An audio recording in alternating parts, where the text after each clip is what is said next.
Listen up. You are now listening to News with My Fiance with DJ Ambush and Morgan Jones.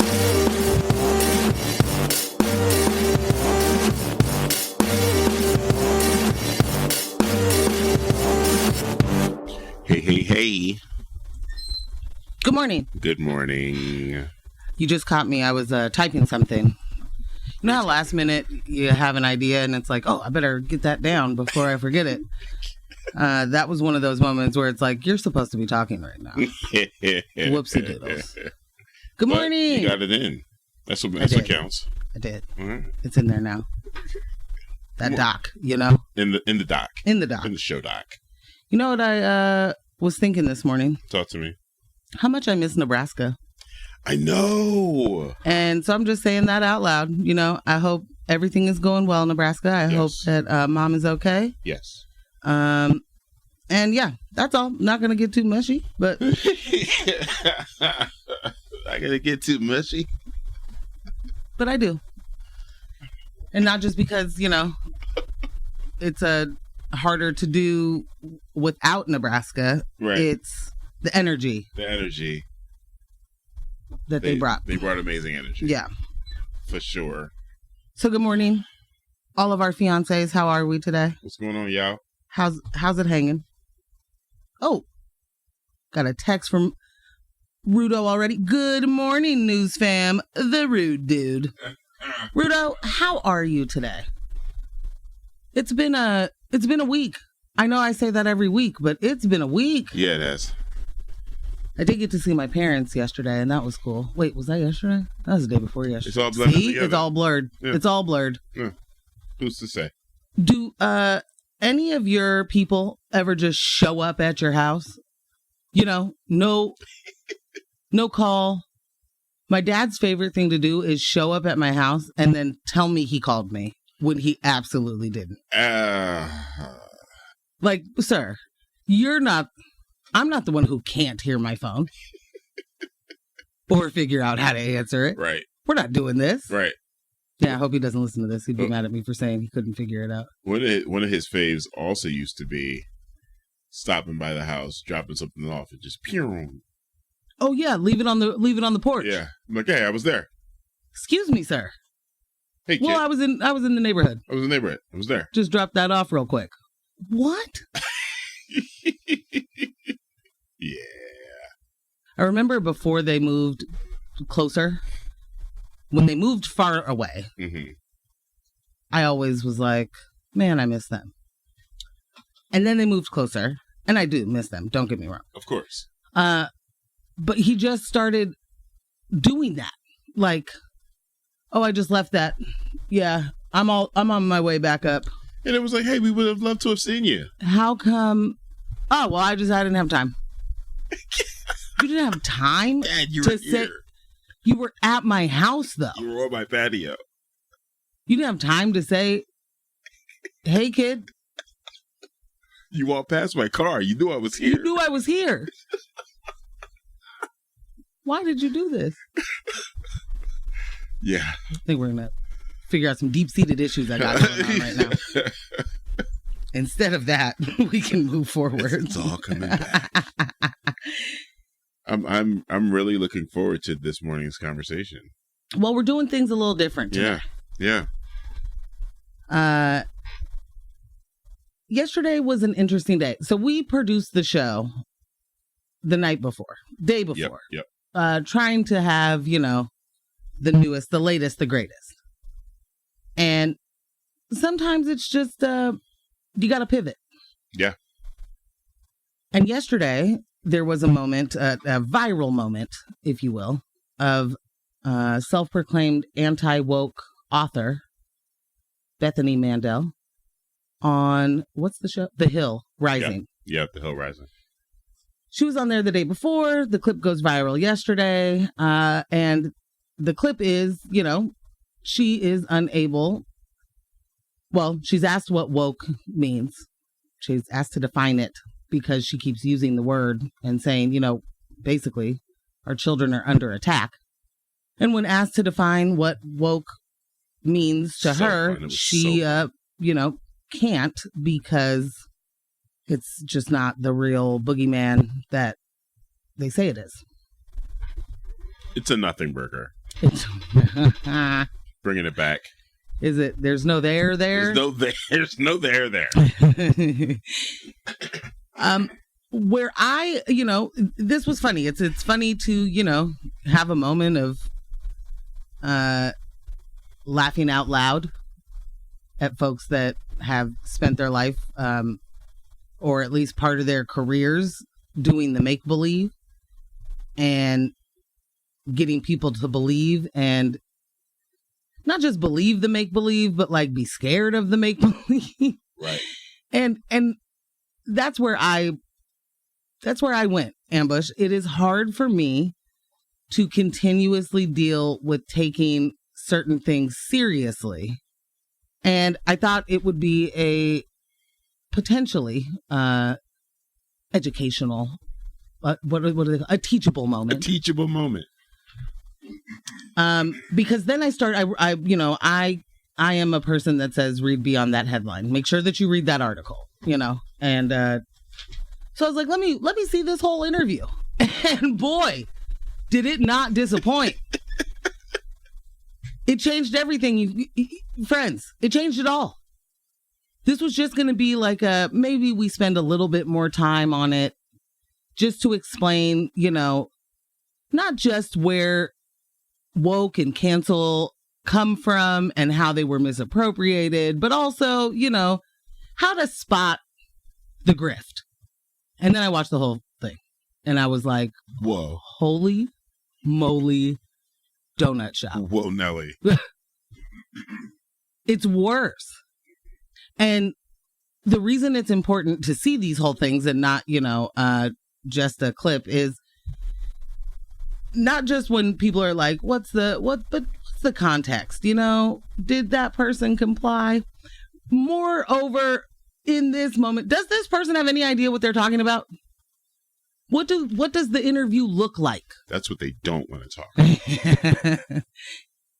And I'm gonna tell you this about that. I learned a lot. I have spent a lot of my time being really anxious and nervous when I am interviewed or when people are asking me things that, I do know. It's like, but am I going to say it perfectly? Am I going to be able to explain this in 15 seconds? No, I'm never going to be able to do that. You guys, I don't hold myself to that standard. That's a silly thing to do. You don't have to know anything, though. Apparently, you don't have to know anything. You don't have to be ready. You don't have to be prepared. No. You can just show up and say, the woke mob is after me. And there's a large faction of people that are just going to be like, me too, sister. Samesies. Wait, what are they doing again? What's the woke mob doing? Yeah, that to me. It's that to me. What are they doing now? Yes, that also. I mean, I'm just at work, but me. yeah, like to me, they're doing that right now. Yeah. Bring all that woke to my kids. So we decided to do a little different today. We're going to play most of this interview because I also have a problem with just the premise of this show. Mm-hmm. And that is the whole gotta have both sides represented to be, objective journalism. And I'm not a journalist, so I'm not going to pretend to know all the rules. What I do know is some things absolutely do not deserve the platform of objectivity, and because it's make-believe. Right. Because one person is like, hey, we're over here dying, and the other person is like, let me interest you in these magic beans. Right. Antifa will sprout from it. And then BLM you to death or something. I don't know. It's just, so no, that doesn't deserve the same respect or time or any this is not a agree to disagree. Like, we did this already. Tucker Carlson, whatever the other dude's name was, Hardball. Yeah. We did this show. We did this whole thing, and it's been done many a time. So I'm not a fan. I don't, even know who the Robbie dude is on this show, but he just looks at you condescendingly. Yeah. You know? Yeah. He exhales condescension. Yes. Yeah. It's pretty interesting. Yeah. So we're gonna kind of go through that interview. We're gonna pause it. Mm-hmm. We're gonna talk about it. Respond and react. Because the other thing, Ambush, for me was there are a lot of really amazing leftist spaces, creators that follow these stories and talk about them and highlight the ridiculousness of, the conservative mindset that the woke mob is coming to get you. But there is something to be said about folks that are, not represented in that conversation, Black people. And we're all talking about words that were taken from Black people. Right. We're all talking about words that are hurting Black people and making the violence towards us a whole lot easier. So we figured maybe some Black people should talk about it. Oh, you got too busy on me. I'm sorry. No, Rudo caught me. They can't bring themselves to simply they can't bring themselves to just simply and honestly say woke equals inclusion. Bunch of mouth breathing, eating, fart sniffers. Apologize for my language. We accept your apology. He said, "Go ahead." No. And then someone else.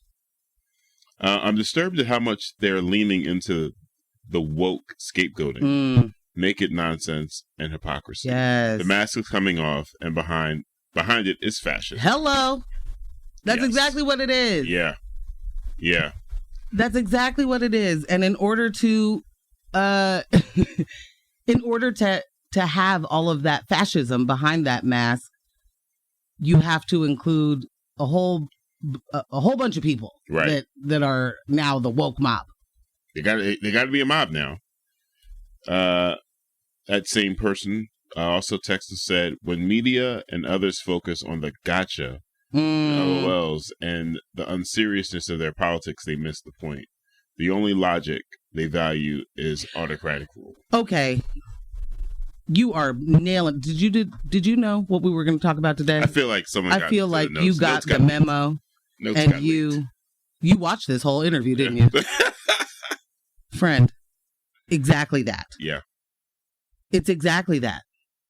I do want to take a moment before we get started. Yeah. Just to say R.I.P. to Bobby Caldwell. Get that going right, man. That's a tremendous loss. Seriously. All right, well, you've done that. Of course, I got some Bobby queued up. Oh, let's do it. We'll catch you guys on the other side of this music break.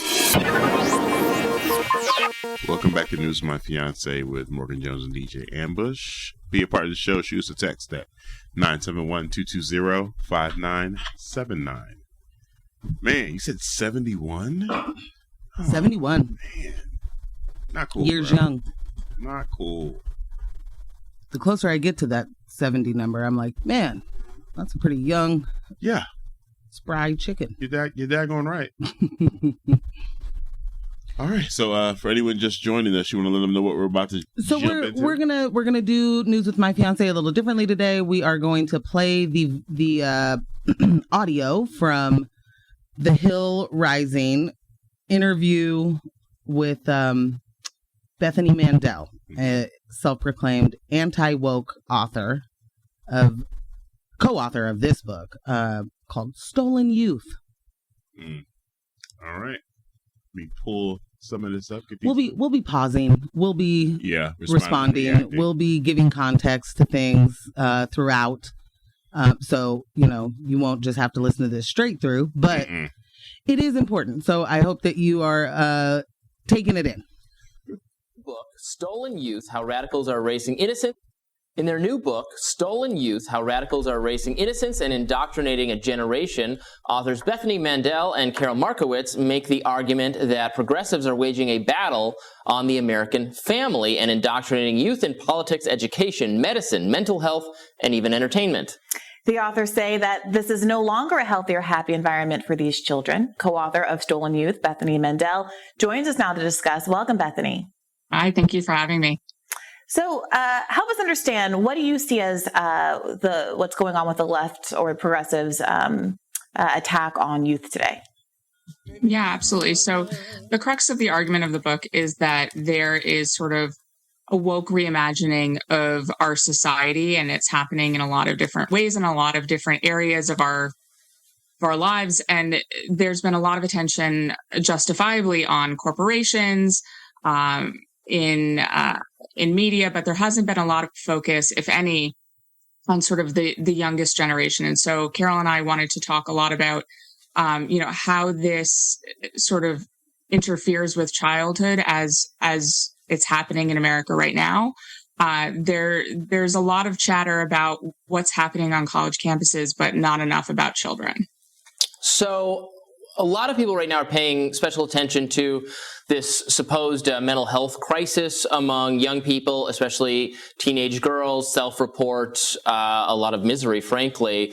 I'm seeing people blame various things. A lot of people say it's social media or their cell phones. I think obviously the mental health was going to be impacted by COVID and everything being shut down and kids having their social lives and their school lives so disrupted for so long. Does your book talk about the sadness that young people are feeling and identify a culprit and hopefully a solution?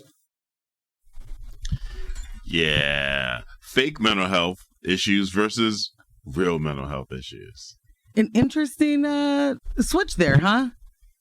Supposedly, these kids are self-reporting all this misery. Right. But obviously, they are miserable because of what we did to them in COVID. Now, wait a minute. Well, they're faking it, Ambush. But it's real because of COVID. And not COVID, the lockdown.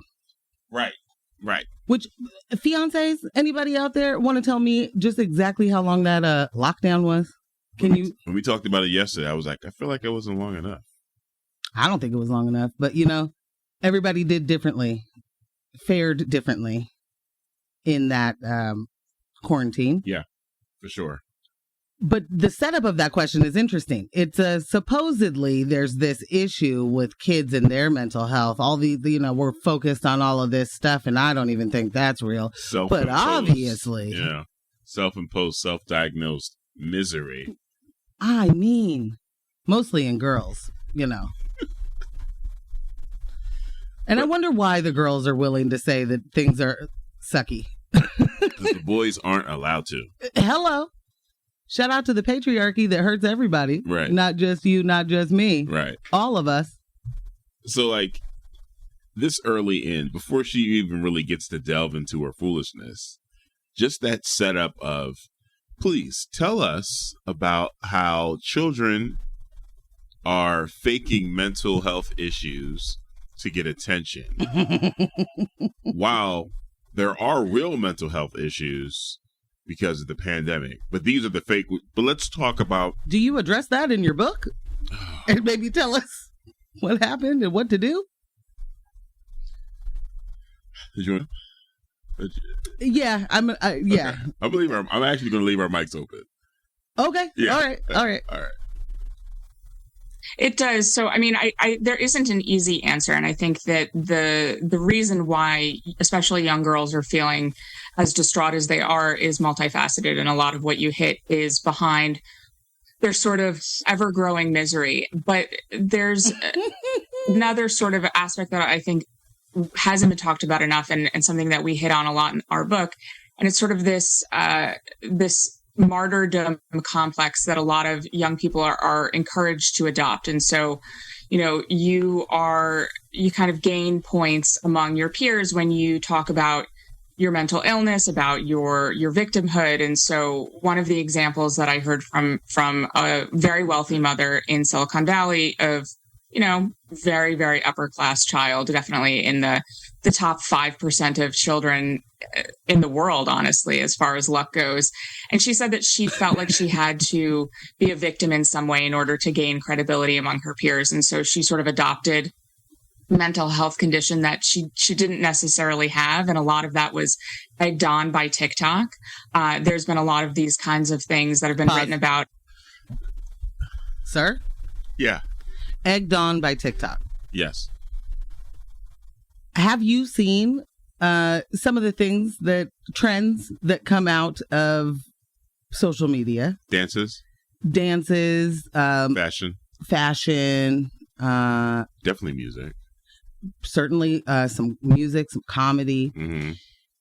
There was a moment that I saw people pretending to have some form of reaction. The Harlem Shakes. Okay. I was not prepared for yes. The vaccine gave them the Harlem Shakes. I was going to say it. Okay. They were adversely impacted by adverse reaction by getting vaccinated. And I'm so glad you brought that up. I totally forgot about it. And that there's these people that are just like shaken about, and I can't walk anymore. This only happened after getting the jab. And, to be clear, that context there is if somebody is saying these words, they are very unserious. Right. That is something I have seen be faked. Yes. And it did become a little bit of a trend. The only people I saw doing that, I would not call a part of the woke mob. No, not at all. A lot of those women looked exactly like Bethany Mandel. Yeah. Who spent a lot of time being an activist for, no lockdowns and getting kids back into school during COVID, and how dare you, my family, my choice, or whatever. This will affect our children. For going forward, their mental health, let's put it first. Yeah, that's who was doing that trend. Right. And so, I don't know, is this a time for you to gather your folk, Beth? Is this a moment to maybe explain why that's not a thing to do? Or does it look all too familiar? Like creating something that isn't real and then running with it and making it someone else's fault. I mean, this is whose fault was it? It was the TikTok app, the clock app is the problem, which don't get me wrong. There's all sorts of problems, but an interesting idea that, egged on by TikTok. They're over here creating, in order to be cool, I am top 5% of wealthy kids in the world, Craig, of the world. Probably. Maybe. Definitely. Likely. Probably. Always my faves. I'm just over here, super privileged because money, but I'm still not cool. So I've got to make up a mental health issue in order to be considered cool. This is very much my mom telling me when I was telling her, I can't see. I need glasses. Mm-hmm. I am sitting in the front of the class. I have no idea what's going on. I can't see anything. And she says, is that real? I think maybe you want glasses because that's cool. I don't know when she grew up. Yes, I did. But there was never a moment in my childhood where it was like, all the cool people are wearing glasses. She was like, Morgan, you just need to focus. You just need to focus. But I'm I can't see. Well, you just need to focus. Oh. This is very much a what are you talking about moment. Yeah. I'm creating a mental health issue to be cool. Mind you, neither Bethany or her co-writer are child psychologists. It appears neither one are. Yeah. Right. I mean, Bethany does have 6 children, so I think she thinks she's going to be an expert on everybody's situation. I wonder if her children are allowed to have true mental health issues. Well, they wouldn't because she homeschools them. She and her husband take very great care of their children. She's a, working, stay-at-home teacher, mom, author. Right, author, writer. She's doing it all. So I'm sure her kids are just getting the best of it all. As far as Tourette's syndrome goes, but she sort of just adopted this victimhood and then sort of it spiraled. And when you tell yourself something enough times, this is sort of cognitive behavioral therapy. When you tell yourself something enough times, it manifests in some truth. And so we talk about that. We talk about the loss of resiliency for this generation, but the depression that a lot of young people are facing, again, it's mostly young girls, has a lot of culprits. How do you negotiate this idea of an outsized victim culture and people claiming mental health issues that don't really exist with a book and a discourse that's talking about the mental health issues that people do suffer and kind of framing kids as in a crisis? I mean, there's a kid on a milk carton on your book in a way that obviously points to the fact that there's something real there in your view. How do you disaggregate what might be characterized as a mental health crisis caused by a focus on mental health crises and the idea that we should be perhaps less attentive to the idea that people who say they have mental health crises are in fact experiencing mental health crises? Woo. So it's hard to disentangle the two. And how do you know when a child is experiencing a genuine mental health crisis versus that of a child who is sort of perpetuating their own misery in order to gain credibility among their peers? And it's hard to know where one starts and one stops. But I bet it is. To gain credibility with one's peers, I need you explain yourself. So here is the stage they're setting. In order to be cool today, the youth believe in order to be cool today, I have to have a mental health issue. Something's got to be, quote, wrong. It's no longer the jocks, the cheerleaders, right? You know, the quintessential cool kids that are the cool kids. The real cool kids are the damaged children, the children that are trying to dismantle whatever problems or issues exist in their life that may have some mental, like, these are now the cool kids, the moody. It's pretty interesting to me that the more we acknowledge just how hard it is to live in this world, the more people are going to tell you you have it so easy. Yeah. The only thing that I'm noticing, not only, take that word out. One of the things that I'm noticing is younger people acknowledge certain feelings better than, and are able to articulate better than I ever was at that age. Then I know for certain, you know, my parents didn't even think to use words like that or acknowledge feelings like that because it was a completely you were raised a completely different way, right? Of course. And what that means to me is we have like it's an evolution. We're getting better. We're able to articulate certain things. We're able to recognize it and go, I know where this came from. Therapy is not so scary anymore. Therapy isn't for the weirdos. And when we're saying these words, there's all these air quotes around this, to be clear. But yeah, that's getting better. Yeah. And I understand that change is hard for a lot of people, but like, I'm never going to understand the folks that are like, I had it so hard and look at me now. So you should have it hard so we can look at you later. I don't know. Like, you're right. You know what I mean? Well, I had to do it. Kids these days, every single generation, there's this panic of, are children even respectful nowadays? Yeah. Aren't children getting worse and lazy? They don't want to work. They don't want. No one wants to work. They're beatniks. They want to be pampered. Yeah. Every generation, like none of this is new. Okay, I'm going to try not to go too far. All right. Oh, you're going great. As far as you don't want to get ahead of the I don't want to get ahead. Yeah, but yeah. Go ahead. So before we do, we got a couple of texts. The great image that was circulating on this topic was the graph of people identifying as left-handed over time, increasing over the years. That's not an epidemic of left-handedness, people. They're like, where'd all these left-handed people come from? See, they're just faking it.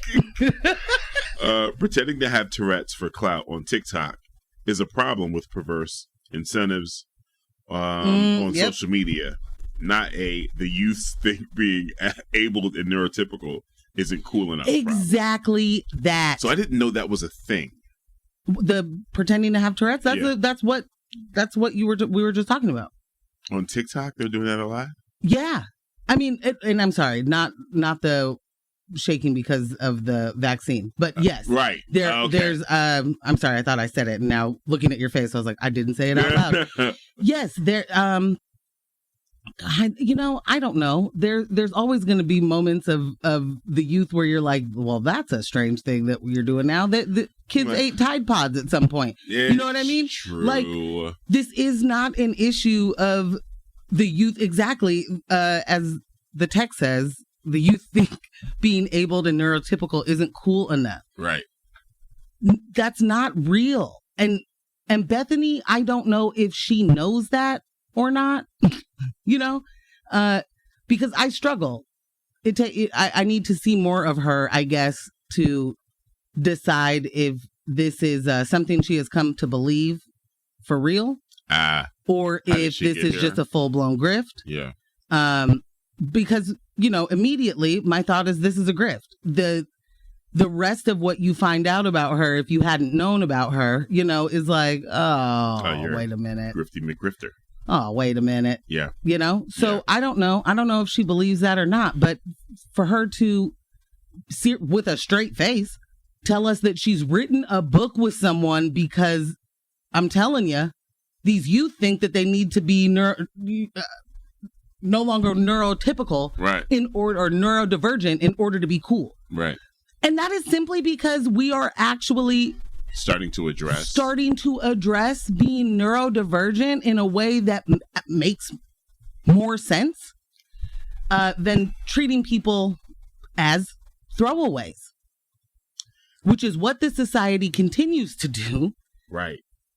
And it isn't as if like us saying words out loud and people being okay to say I am autistic or my kids are like, and to take stigma away from that does not mean that they are treated well at school, that your kids, Bethany, aren't still making fun of them, and that there aren't adults out here that are still making fun of it.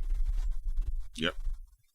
They want to make America great again. They want to return to a time when kids were just normal and didn't fake all these issues and just hid their scars, emotional and physical scars from their classmates, and everyone just walked in a straight line and sat down at their desks and paid attention and got the best education grades of the entire world. Sorry to jump in on you. No, but yeah, that's Come real, on, bro. That's real. That definitely happened.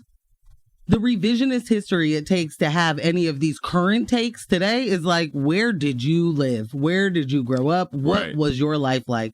It wasn't what you're saying. Bethany, you're younger than me. It wasn't. Rudo, as a proud Southpaw American, I take umbrage at your cavalier right-handed mockery. Signed, Rudy T. Fair enough. Fair enough, kind sir. No mockery here. Please forgive me. I think we take a music break. Oh, okay. Just real quick. And we're going to, because the next part's super juicy. And I think that's going to keep us running for a bit. So take a quick music break. Welcome back to News of My Fiance with Morgan Jones and DJ Ambush. Just another, if you're just joining us, a little different today. Yeah. We are going through an interview that was on The Hill Rising with anti-woke author, co-author of Stolen Youth, something to do with the fake mental health crisis of kids is now a crisis, Bethany Mandel. And basically what we have heard so far is the kids are not all right. No. They are, in order to be cool, there needs to be a victimhood attached to their identity. So even if you don't have a victimhood, you're going to pick one up at the store, wear it like a coat. Victimhood's the new cool, bruh. Yeah. So I don't quite remember exactly where we are, but we're just going to pick right back up. There is a line between having an honest and frank conversation about the mental health crisis that children are facing, in large part because of what we did to them over COVID, and sort of the perpetuation of victimhood. And so that's sort of the line that we try to address in Stolen Youth of where does one start and one stop? But the answer isn't necessarily clear. But what we address as sort of the way forward is to not idolize and to not sort of amplify mental health crises as something that gains you credibility points. It's something that is not good, that requires sort of treatment and conversation instead of sort of social cred. Where do they get it? Where are they getting the social cred? Can you pick it up at the school store during lunch when we get to shop for school pride items? You know, like and cookies, the hoodies and cookies and snack cakes. She's saying it's difficult to discern, you know, the difference between what is real and what's fake as far as mental health crisis is.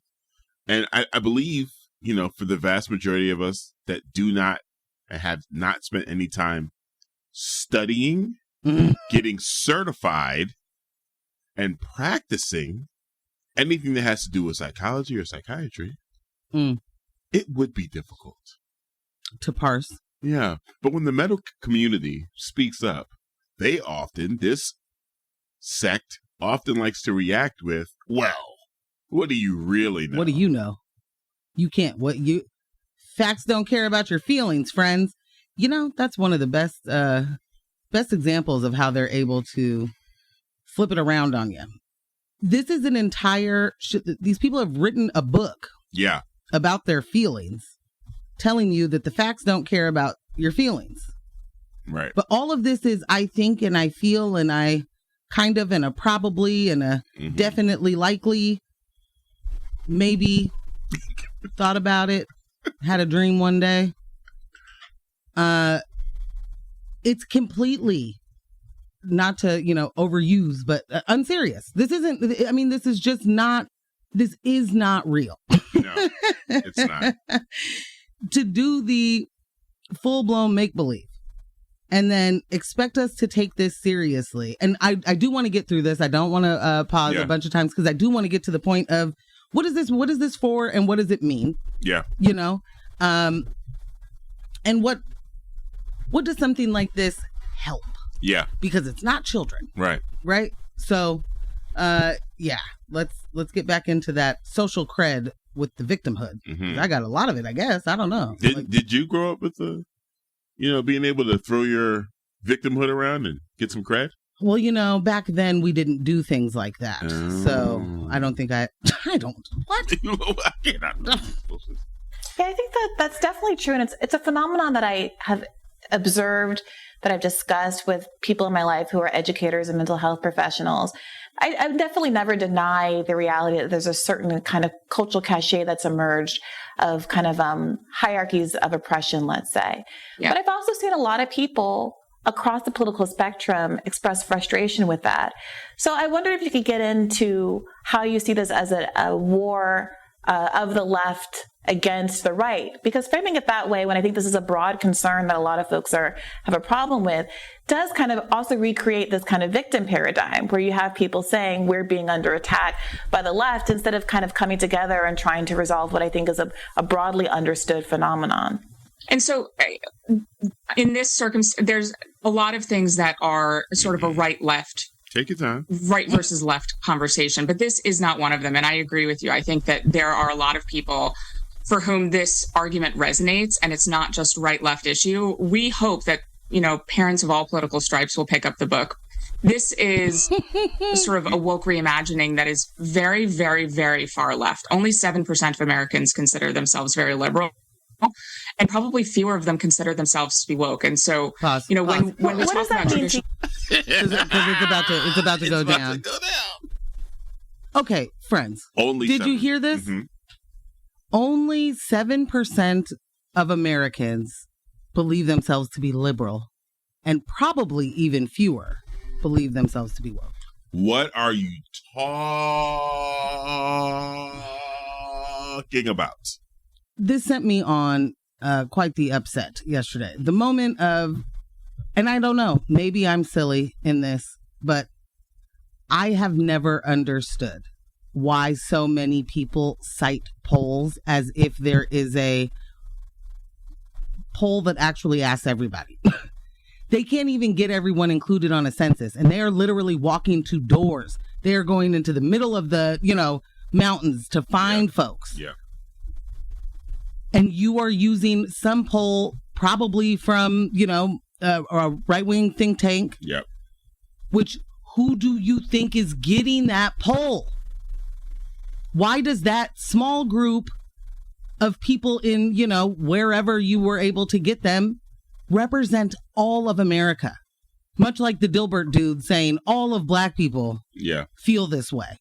And I remember being in a probability and statistics class asking, how old are you when you start getting those polls? Because I've never been asked. Somebody asked me. I don't know who's answering these things. They're like 4 out of 5 children, and I'm like, I'm a child. I'm a child. I'm a children. I'm a youth. Me. No one's asking us anything. Right. So where's this number coming from? How are we 7%? If that were true, what are we doing here? Right. There's no problem. Disregard them. There's 7%. There's 7% of Americans. You wouldn't be paying attention to them. You would not. What would you write a book about? This sounds like you guys have a problem within your own community. I also just really quickly want to say. I want fastly. A hierarchy of oppression. LOL. Again, all of these things are just being reused and regurgitated. Yep. How many years, Ambush, have we been talking about the Oppression Olympics? Yep. I mean, decades. Yeah. And that is not in the way of I am winning the Oppression Olympics. It is, we're not playing that game with y'all. Yeah. There's no prize. There's no prize at the end. I can tell you this right now. No reparation waiting at the end of the line. Yeah. For anybody who wins the Oppression Olympics. So this hierarchy of oppression, I guarantee you, and I hope everybody hears me say this, the only people that would ever talk about anything like that have never been oppressed. Yep. Y'all dabble. Y'all like playing in that space. And you won't even recognize any of the oppression that does actually happen. Right. Because somebody told you were above it, Bethany. Yep. Somebody told you that you could get your way out of being a woman by, marrying somebody and having a bunch of kids, and say that now you're the best example of what a woman is. People that are actually oppressed are not trying to win a prize for it. We're trying to get you to stop oppressing us. And the fact that there is, the fact that it is taken so unseriously and made a game for people who are putting the boots on next is disgusting. Like, that's a whole different level of like gaslight. Yeah. Yep. And I don't know if Brianna Joy Gray here is being serious when she says hierarchy of oppression and that, it is recognizable that there's some cachet that comes with these things. I don't know if she's being serious or if she's just, setting her up. I think she's setting her up. I hope it's setting her up because I hope that that's not real. I hope that you have not been spending time in spaces where now all of a sudden you think that that's a possibility. Oh, crap. I think she has been. I take it back. Because we've seen other things that let us know what spaces she's been spending time in. Yeah. Ooh. You. Would you mind defining woke? Because it's come up a couple times and I just want to make sure we're on the same page. So, I mean, woke is sort of the idea that Take your time. This is going to be one of those moments that goes viral. I mean, woke is something that's very hard to define, and we've spent an entire chapter defining it. It is sort of the understanding that we need to totally reimagine and redo society in order to create hierarchies of oppression. It's hard to explain in a 15-second soundbite. Yeah, look. Now take your moment.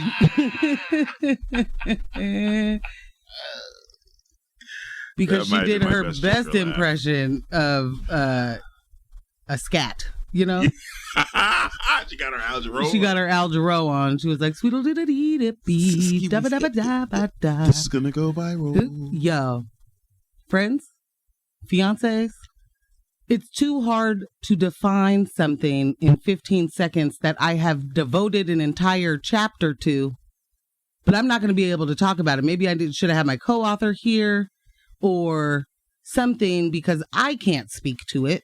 It's ruining our culture and our world and our children, and we're not focused enough on our children in this. We're talking about college campuses and corporations, and rightfully so. But who's going to worry about the kids and the woke monster coming to get them? Please define that woke monster. Oh, I'm not going to be able to do that. That was equivalent to us having the illustrious Jack Ruder on and saying, talk to us about horror. Can you define horror? You got a horror zine going on. Talk to us about horror. And like, we wrote a whole chapter on it. I write an entire zine. And it's hard to break it down to a 15-second segment. Not going to be able to do that. No one asked you to do that. 1. 2, as you brought up a little later in our research, she tried to blame this moment of absent-mindedness on the black woman that is interviewing her. Right. Strange. So MJ went onto Mandel's Twitter, where we found out that this is actually what she lives for. I mean, she definitely lives for these moments. Her own headlines are just absolute click and rage bait. You know, it's why we need to befriend Nazis, and how the left is making me a Trump supporter, and the angry left has made me whatever. You know, like. This is what she does. Yeah. But real quick, I will just say what her response was. I was going to wait, but since you brought it up, she gave us a 3-parter. So, quote, so everybody's seen my viral brain fart from Rising this morning. I can see why it went viral, of course. For those who haven't, here it is. So, you know, she's got the humility here to post it. Mm-hmm. Then a bit of backstory. Just before we went on air, Brianna Joy Gray was on a hot mic. I heard her demeaning parenting in general in colorful and nasty terms, stating parents only have kids in order to perpetuate their own narcissism. Robbie responded, quote, there are some good ones and some bad ones. As a mom of 6, including a newborn, this threw me off a bit. Not an excuse, just a reality. I'm human. No, that is an excuse. As for wokeness, here's an actual definition. A radical belief system suggesting that our institutions are built around discrimination and claiming that all disparity is a result of that discrimination. It seeks a radical redefinition of society in which equality of group result is the endpoint, enforced by an angry mob. Bethany, up next. Can you define dope? On fleek. Can you define these terms? Because we don't know how to use them. Fam? Also, this is going to be one of those moments that goes viral. Victimhood. The way she said it was so resigned too. Like, oh man, they got me again. Oh, oh no. This isn't the viral I wanted. My Twitter is going to go up. Like, fam. You cannot be serious that you have written a book. You are so aggrieved and outraged and worried and concerned for the children, and you can't in any way in that moment. This is a press run. Yeah. You did not get caught off guard. You are not coming out of Walgreens. Right. This is on purpose. Again, you don't have to prepare, apparently. You can just show up and be like, yeah, so that book I wrote, no, I ain't even really read it yet. That book I wrote published by? The Daily Wire Books.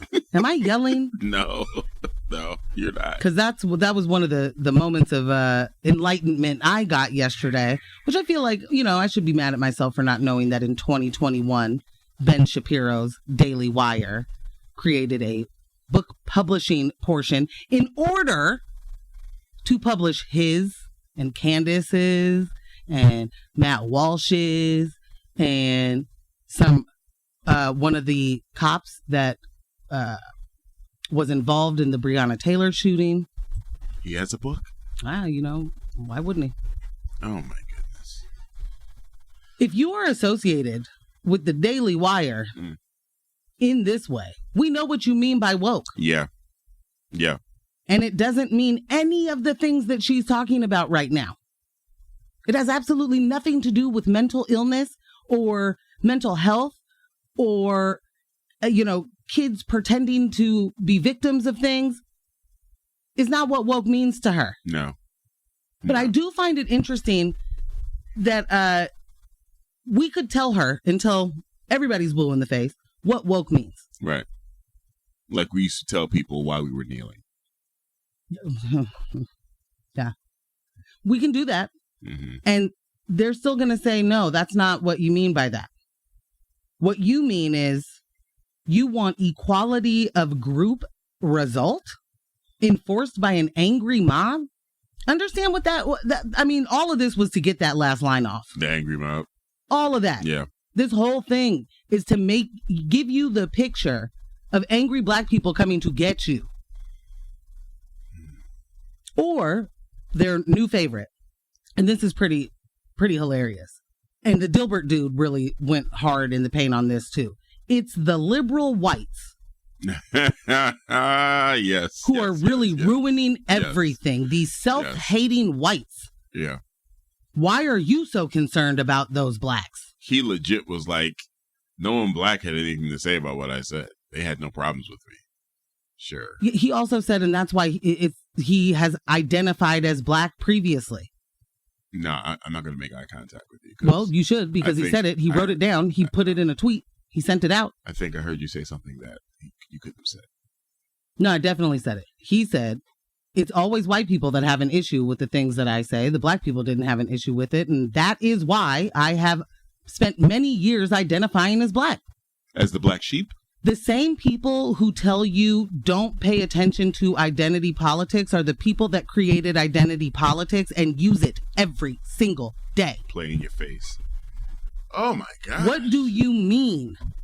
It must be nice. It must be nice to be able to just do that. Yeah, it's got to be really cool because then you just get off of this Zoom call you're on and go back to your life and nothing bad happened to you today with the exception of the internet called you dumb. But she's going to sell some books. Oh, yeah. Absolutely. Although I am such a petty Betty. I did take a peek. The price has dropped significantly since the book came out. Oh, word? Just, shout out to the, browser extensions that will show you prices. Oh, snap. So the price trend over time, I mean, this thing has not been out that long, but it started out as a $38 book and it's $18 now. Oh, snap. Wait a minute. 31% drop. This is going to be a New York Times bestseller. And that's not because of this. That's because people don't buy these books. So that's the thing for me too. I want to go back to there's only 7% of America is liberal. Mm-hmm. How come y'all don't sell books as much as one would think? I mean, don't get me wrong. Been on the Amazon bestseller list or something like that. Right. Which we know, at least I know. I don't know if everybody else knows, but they just buy their own books. So Ben Shapiro is just buying a bunch of those books. Yeah. Dave Rubin, and then giving them out. Their other buddy, got caught doing that with Burn This Book. He just bought them all and was like, look at me, guys. I made it to the New York Times bestseller. Sweet. I'm an Amazon bestseller. Sweet. You bought them all, and they're sitting in your basement, though. You sent them out as Christmas gifts. Good God, all Friday. It's one of those things that... Wait, you got to pull it back just a bit because she says, I can't do this in 15 seconds. And Brianna says, take your time, baby. You can take your time. Nobody gave you a time limit. Right. Soundbite. Yeah, look, time. It's one of those things that, everybody is weighing in, inveighing against wokeness. We do some of it on this show as well. It's definitely something you know what it is when you see it, but... Is it wrong? It is... Will you define wokeness then? I would say it's the tendency to punish people formally or often informally for expressing ideas using language specifically that is very new, that no one would have objected to like 5 seconds ago. So it's easier to come up with examples like, punishing people for using the wrong pronouns or identifying structures of that kind. What's the punishment for using the wrong pronoun? Awkward conversation. Someone saying to you, hey. An awkward moment for, Robbie here, who doesn't like to be corrected. He's nothing correctable. Shout out to Mac Dre. I want to go to just real quick to his starting point of it is, what did he say? It's often formally. Yeah. Or he said formally or often informally. So if it's often informally, why are we talking about it? Right. What is the punishment? Nobody can say what the punishment is because there's no punishment. Sounds like cancel culture. Well, Ambush, it's funny that you say that. It's really funny that you say that. Another stolen, misappropriated word from Black culture being turned around and used on the same people. Who's been canceled? Again, I say, who? It literally takes your own base, your fans, your group, those people to effectively cancel anything that you do. So who's it happened to? It's a very, very strange dynamic. Like, you're over here and you're reaching into someone else's culture to cherry pick a term, pull it back into your culture, or pull it into your culture, center yourself, redefine it, put a bow on it, and say, hey, there's a problem in America right now. What are you talking about? What are you talking about? What struck me as we were, working on this last night, and it just kind of like washed over me real quick. It was like, oh, wait a minute. Some of this sounds familiar. Affluent people, or people with, what's she saying, that 5% probably, pretending to have problems they don't have. This does not sound new.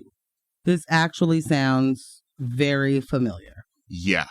It sounds a lot like centering yourself and centering your whiteness in order to be the center of the conversation at all times. And this girl going right. Well, what about me? You're the one, identity politics, playing the oppression Olympics. You're the one. No one else wants to play that. No one's interested.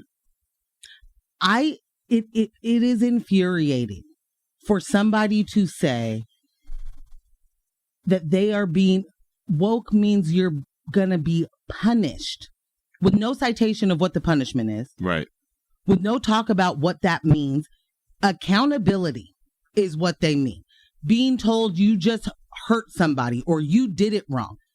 You shouldn't have said the N-word over here. Like, don't tell me what I can and can't do. That's where we're at. Right. It's literally because I still can't get over, Ambush, the hubris it takes for all of these folks to be like, here, let me define what woke means. Right. I'll do it. Right. No. She messed up, but I got it. These are the same people that will not recognize any sort of systemic issue who want to then tell us what woke means. You can't. You can't. And if we had been asking every single one of these people that continue to get a platform, what does it mean to you? What does it mean to you? Because none of them can just say, oh, it's a black.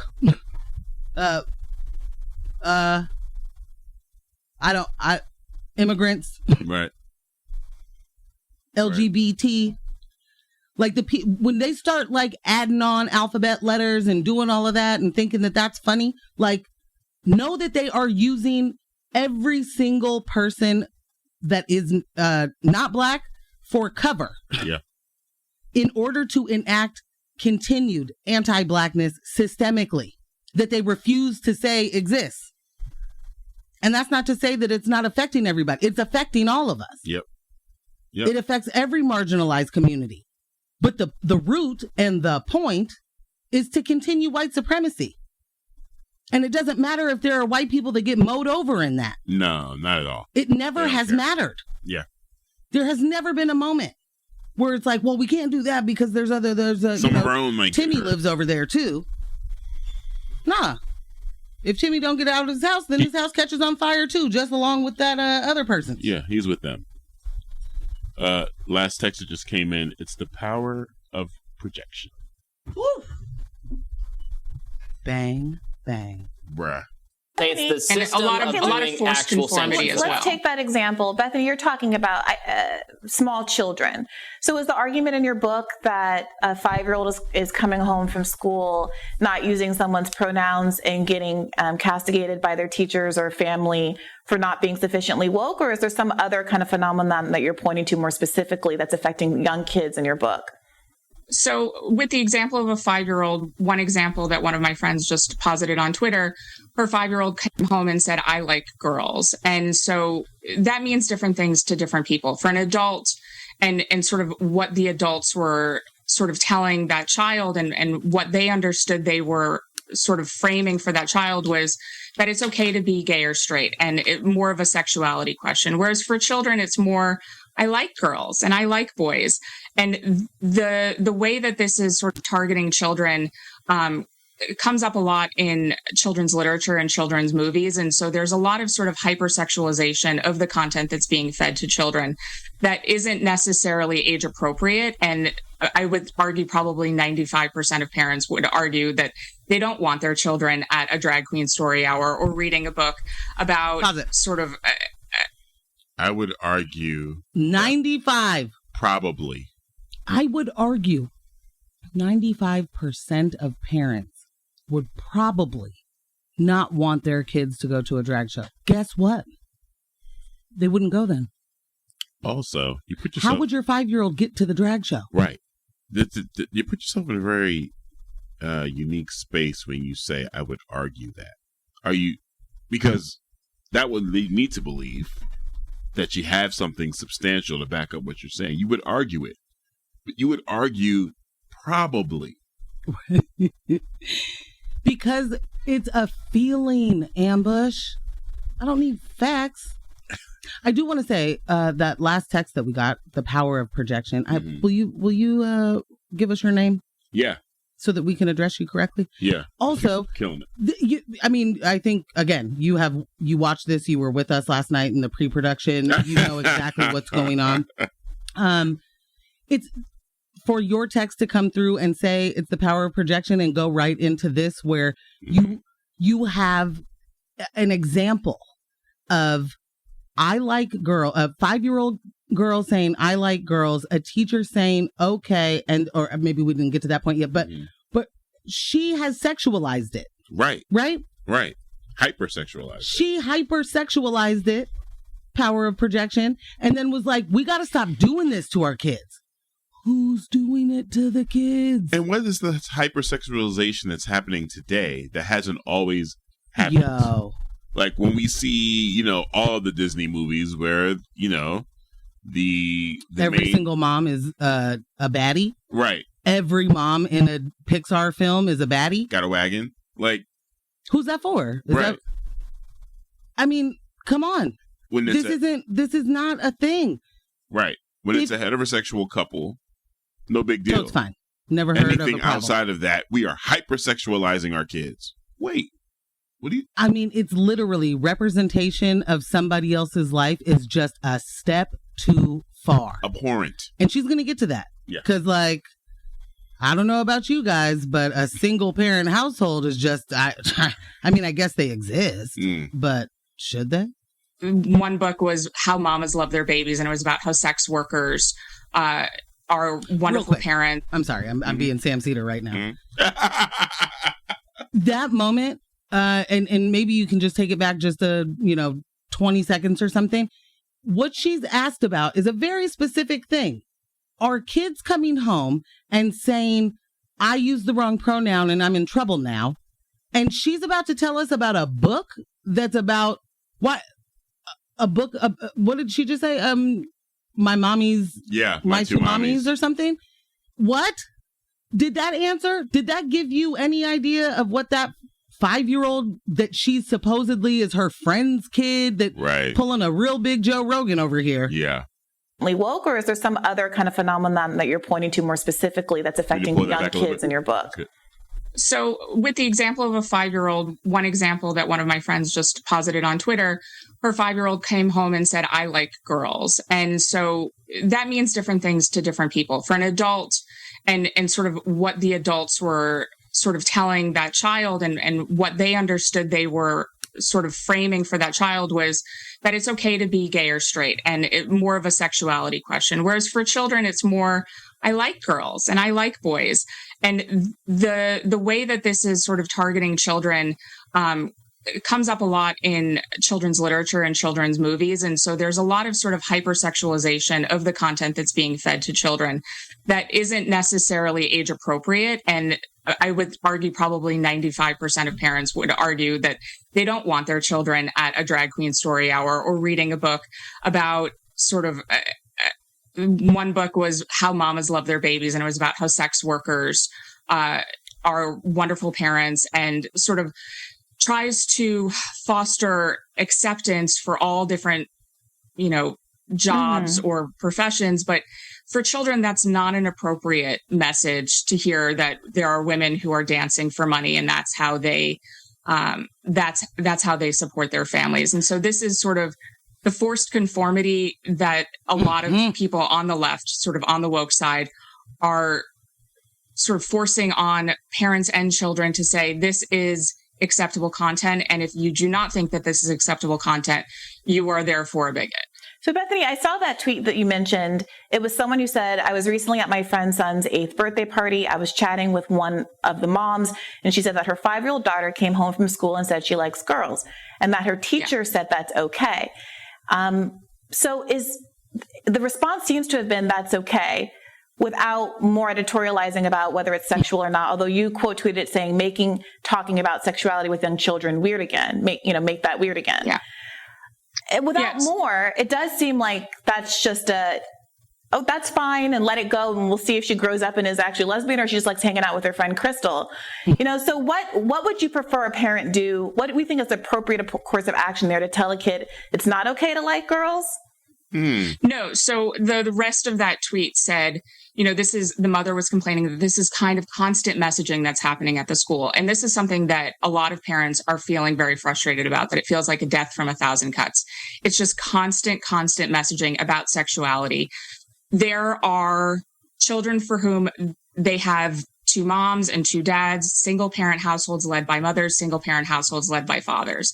That is an appropriate conversation to have with a child, that adults have different sexuality and all of that is okay. And it is okay because it happens. This is life. But there's a difference. And this is the line that we were trying to draw between having adults have conversation about their own sexuality and assigning a sexuality for a child. And this is where we draw the line, where we say, don't sexualize children because they do not yet have a sexual identity.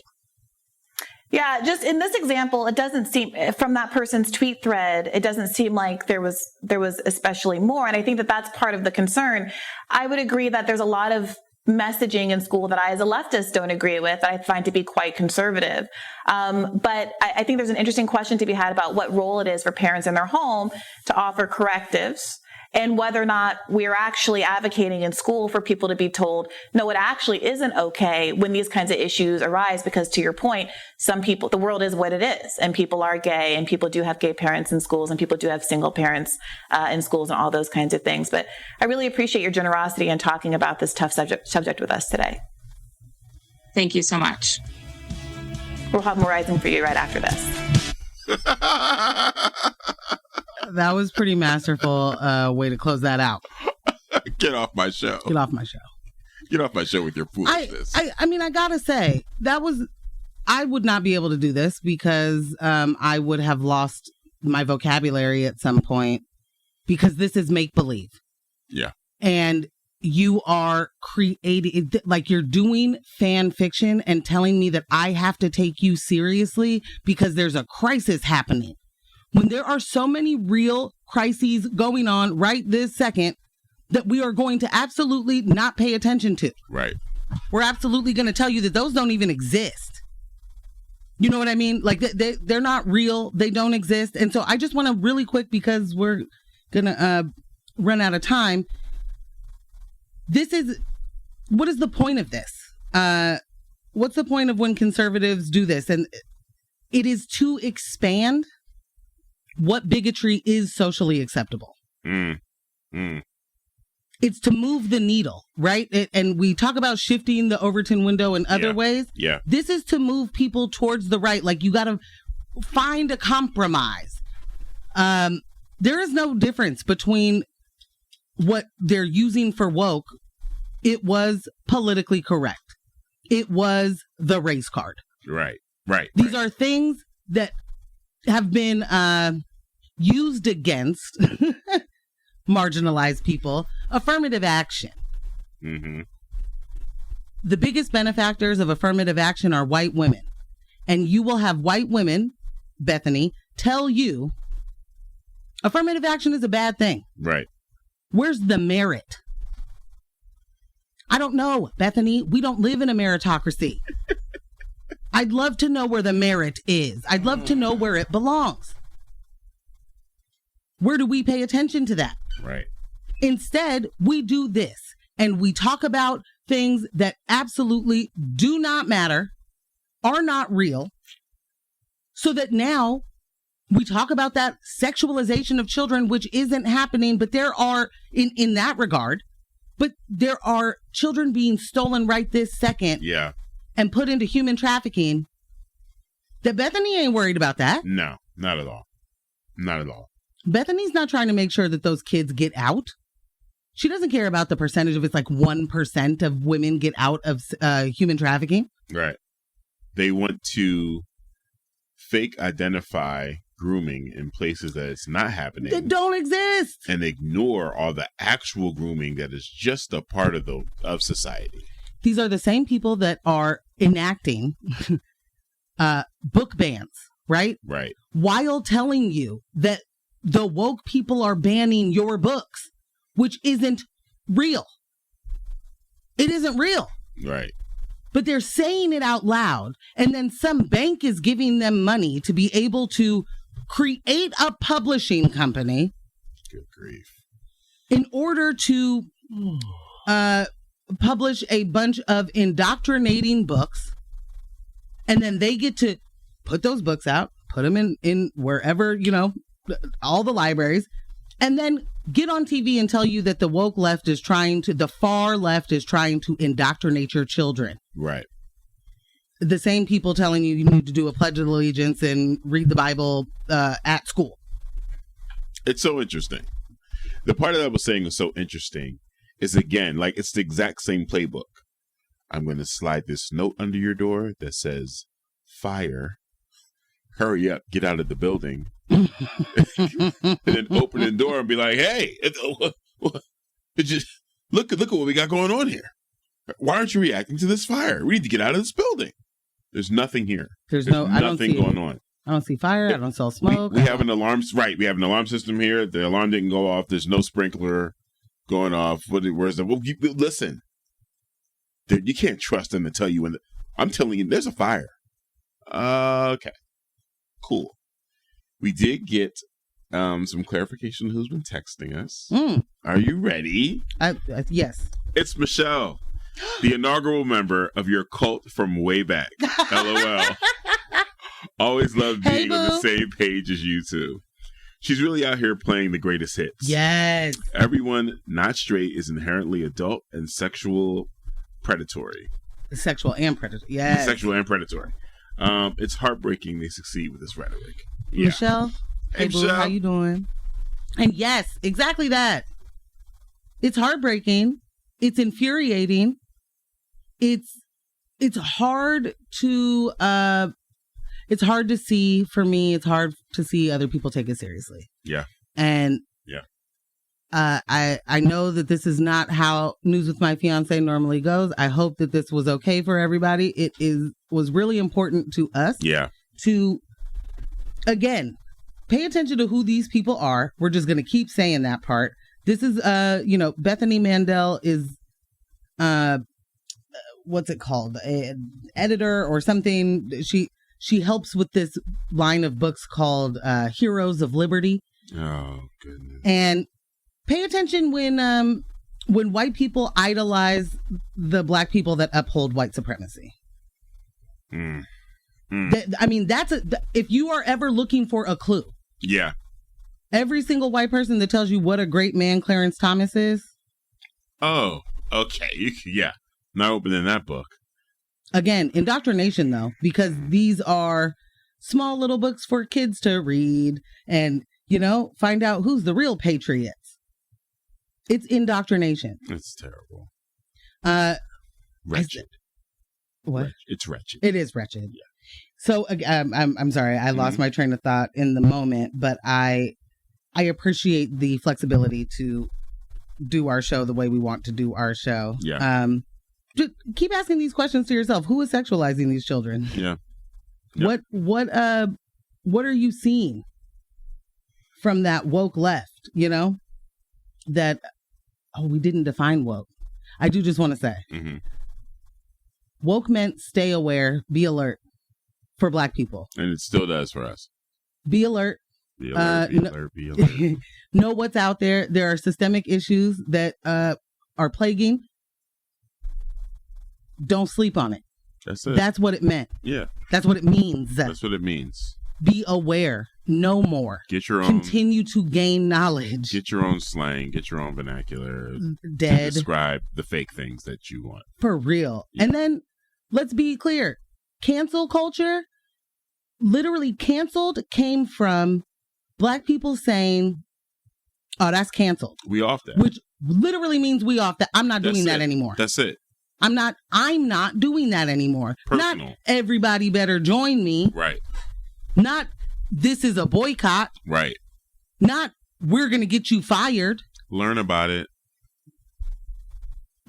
Like you stole these things from us and made them mean things they don't mean and then got mad about it. Yep. If you don't get, at the very least, if you're going to write the fan fiction, come up with something else. Come up with something that makes, that's yours. A little bit of sense. It'd be great. Come up with something that's yours. All right, I'll be quiet. Today's show was made possible thanks to Morgan Hills and DJ English and our podcast editor, Kyle G. And remember, everyone, don't let the individuals distract you from the systems. Poverty is a policy choice. People are the profits. Power to the people. None of us are free until we are all free. Thanks for listening. And bye.